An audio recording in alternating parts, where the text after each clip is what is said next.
Estamos aqui com mais um Papo Suprem, um programa da TV Suprem, veículo de comunicação da União Planetária, pioneira em comunicação positiva no Brasil.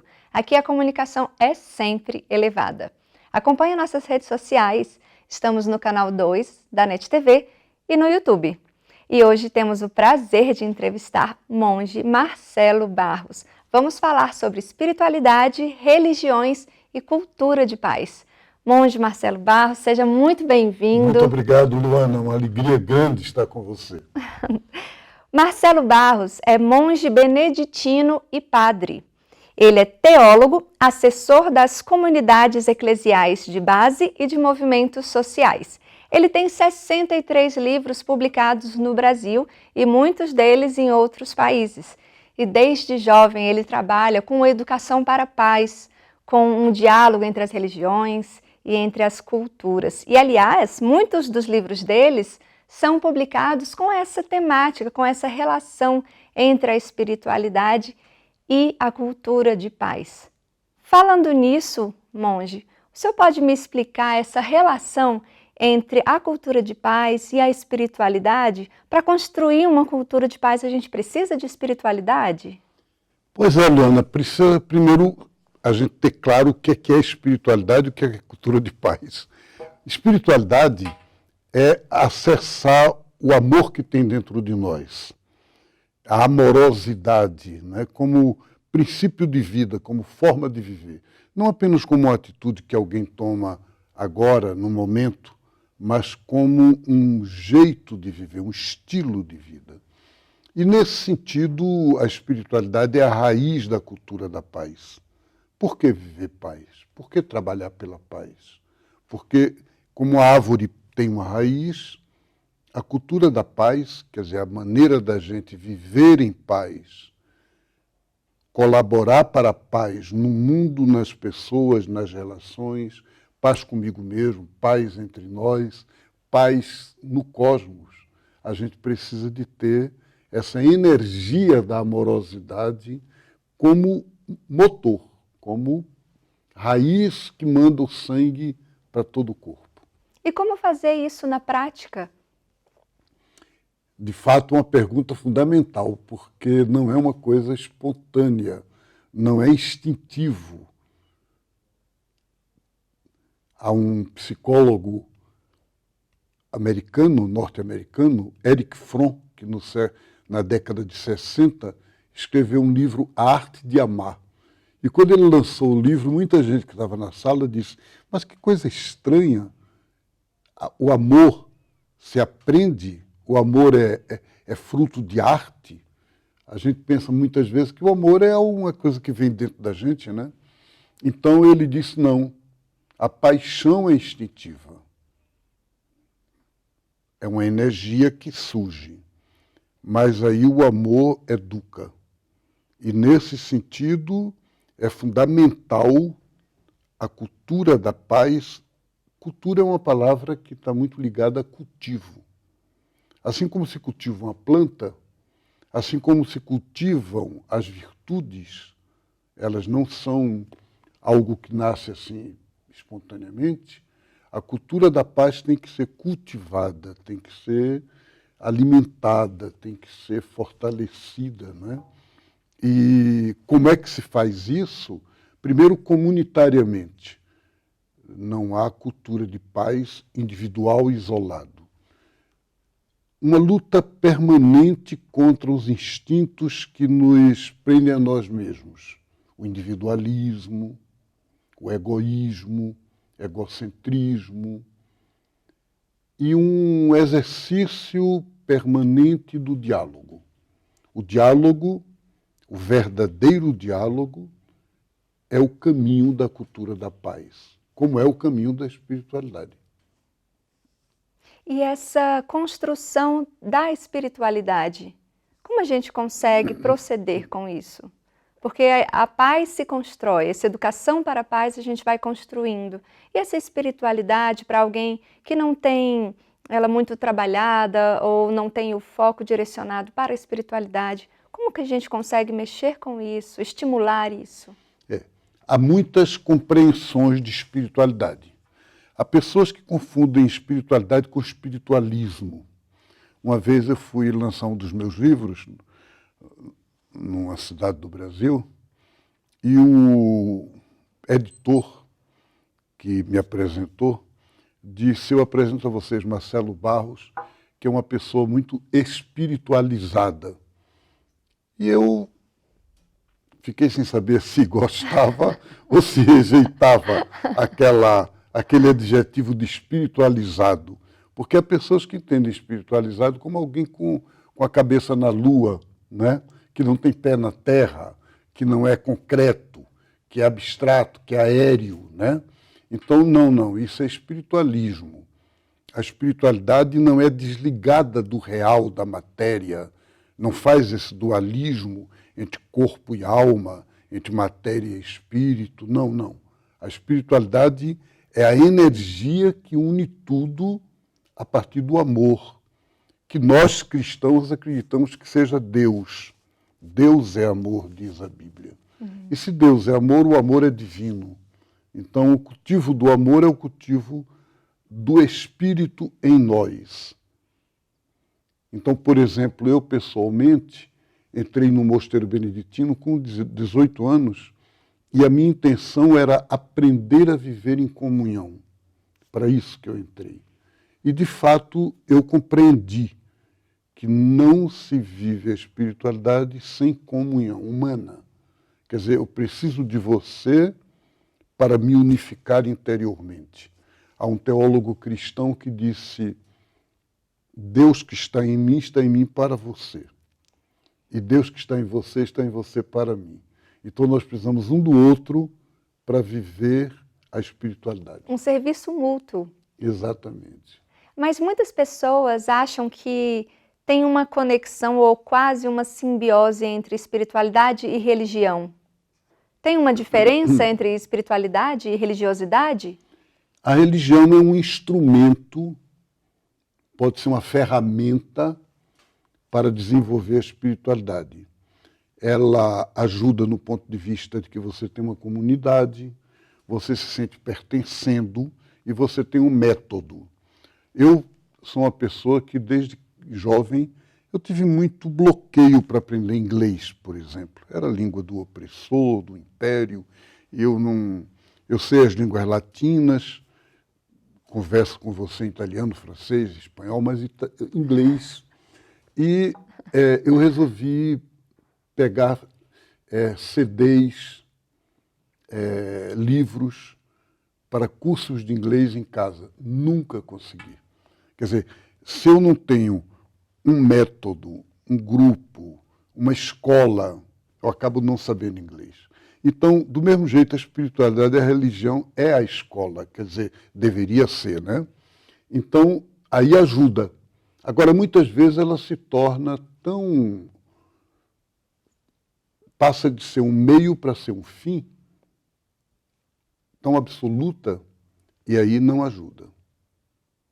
Então, existem pessoas que têm uma espiritualidade a partir da religião, e isso é bom.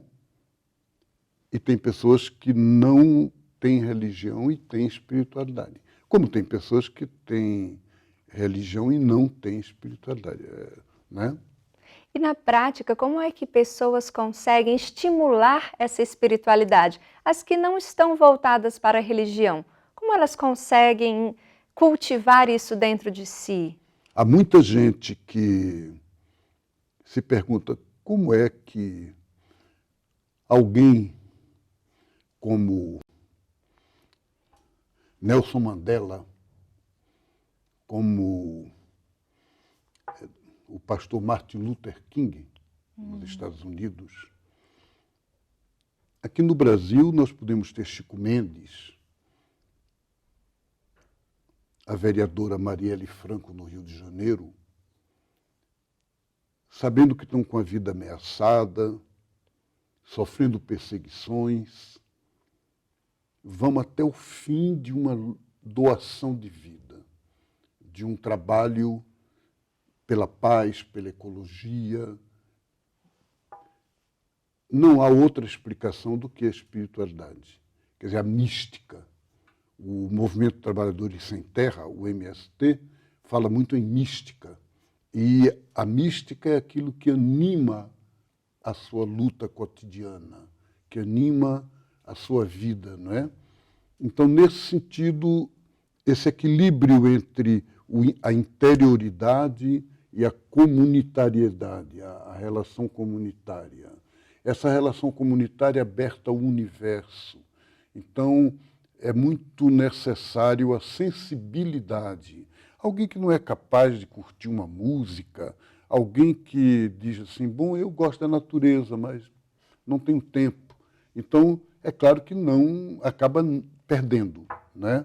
A espiritualidade exige da gente um método de sensibilização, que você se exija de você própria cada vez mais ser sensível. Se eu passo por uma pessoa carente, pobre, um mendigo na rua, e aquilo não me diz nada, é sinal de que tem alguma coisa errada. Quando a dor do outro não lhe comove, a nossa doença é maior que a dor do outro. A nossa doença é maior do que a dor do outro, é isso mesmo. Perfeito.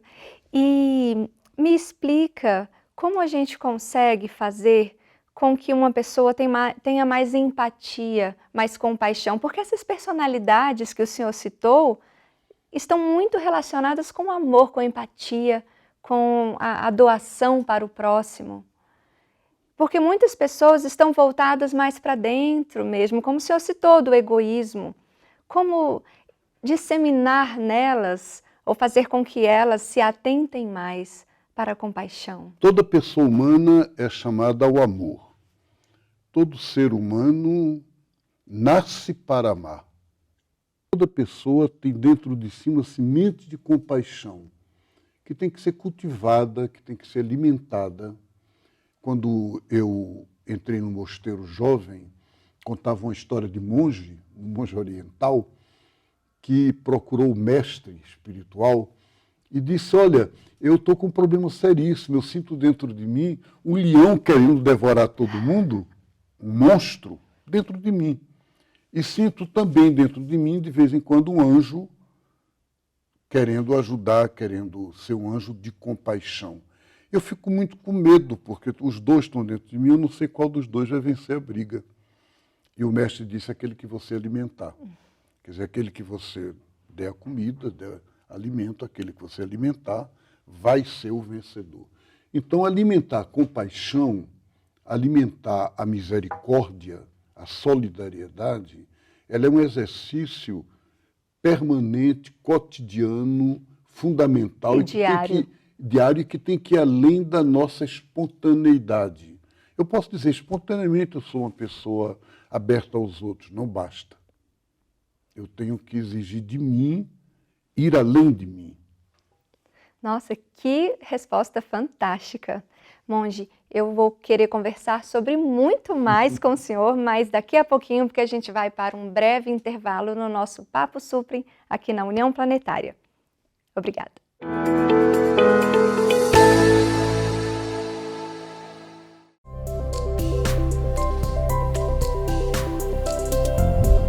TV Suprem. Para uma nova consciência, uma nova televisão.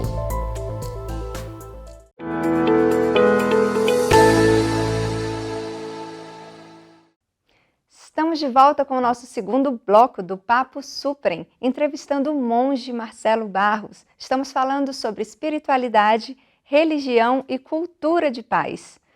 Monge, mais uma vez, seja muito bem-vindo. Muito obrigado, Luana. Uma alegria estar com vocês nessa roda de conversa que a União Planetária desenvolve, né, e dinamiza no Brasil inteiro. Monge, sobretudo nessa época que a gente está vivendo de tantos conflitos, de tanto sofrimento, de polaridades e separatividades no mundo, claro, mas sobretudo no Brasil, duas versões completamente diferentes, opostas. Como é que a gente traz uma unidade? Como é que a gente estabelece uma cultura de paz num momento de tantas tensões? É muito importante, é muito desafiador.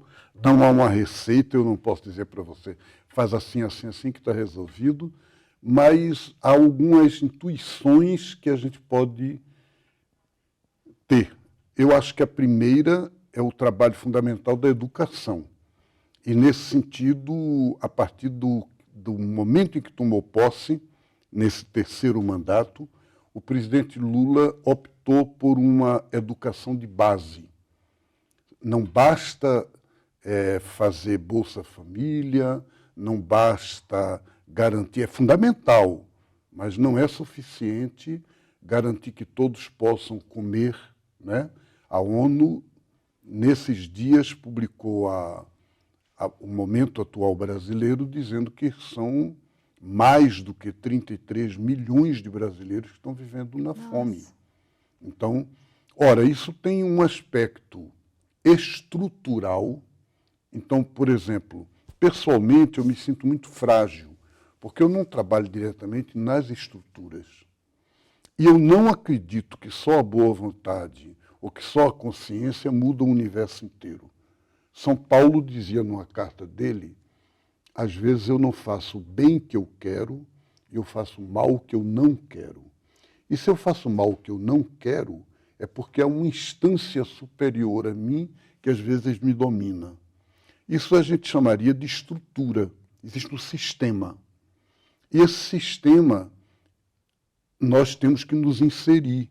Então eu conheço muita gente que diz, não, política é tudo bobagem, não vale a pena, política está... todo político é corrupto, é ganancioso, ou é mentiroso, e para mim não me interessa. Isso está errado, porque aí a política fica sempre na mão dos piores. É verdade. Né? É fundamental que nós possamos nos inserir e nós possamos, em todos os níveis, trabalhar por uma cultura de paz, por um cultivo da paz. A paz não pode haver sem justiça. Se você não trabalha pela justiça, não trabalha pela paz. E não basta você ser uma pessoa justa. Você tem que trabalhar para que no mundo haja justiça. O que significa isso? Por exemplo, se uma pessoa diz, eu sou de esquerda, quero mudar o mundo, mas é machista. Ele acha que o homem é superior à mulher. Então, precisa mudar essa estrutura. Outro dia, um amigo me disse, no mundo de 100 anos atrás, a mulher não votava. Graças a Deus, agora há o voto feminino, e esse voto veio por uma mudança de consciência. É verdade, mas não só. Houve uma luta imensa, houve mulheres que morreram, houve mulheres que deram a vida por aquilo, houve um movimento político, não basta a mudança de consciência. Então, nesse sentido, eu sou monge. Normalmente os monges vivem em mosteiro, enclausurados, grade. Eu disse, não, meu mosteiro é o mundo. Então eu tenho que me inserir com o povo sem terra. Eu estou vindo agora de um Romaria da Terra em Bom Jesus da Lapa, no sertão da Bahia. Eu tenho 78 anos, uma viagem pesada, complicada, à noite, 6 horas e meia numa estrada de interior da Bahia, mal asfaltada. Mas aquilo é fundamental, porque ali eu encontro o povo, porque ali eu posso falar e posso escutar e aprender deles o que eles estão vivendo. E poder dizer, eu amo vocês. Então, essa coisa fundamental de um trabalho que não fica só numa área. A gente tem que... A educação, ela não é só a escolarização. Ela não é só a palavra. Ela é a vida, ela é a atitude, ela é a postura. Então, nesse sentido, o trabalho da União Planetária é fundamental. E ninguém pode exigir que alguém faça tudo. Não, não. Você faz sua parte, isso já é muito importante. Mas é fundamental que a gente saiba que somos juntos que vamos conseguir mudar isso. E em todos os lugares, porque muitas vezes tendemos a falar de amor, de falar de paz, para onde já está mais desperto. E é onde o senhor acabou de falar, onde mais precisa que devemos estar. Eu muitas vezes tenho muita impressão de que nós falamos de nós para nós mesmos.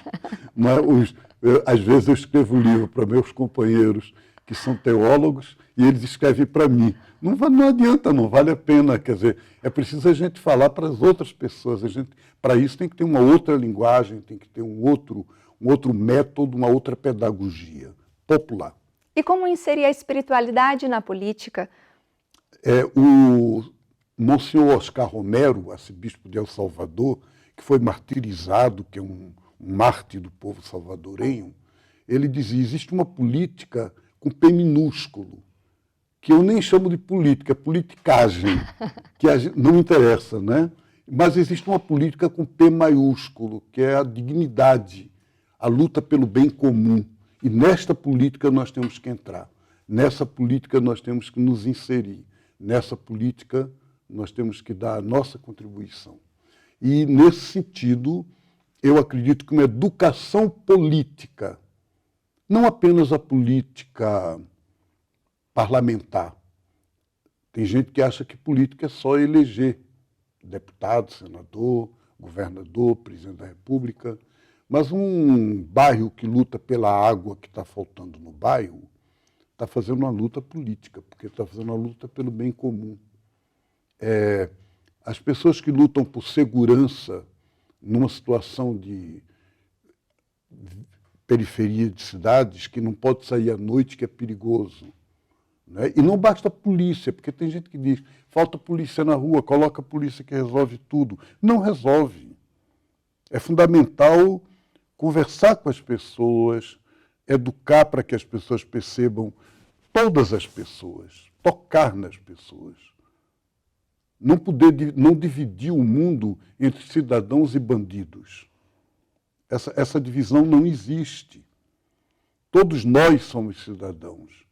E, de vez em quando, um ou outro acaba sendo bandido.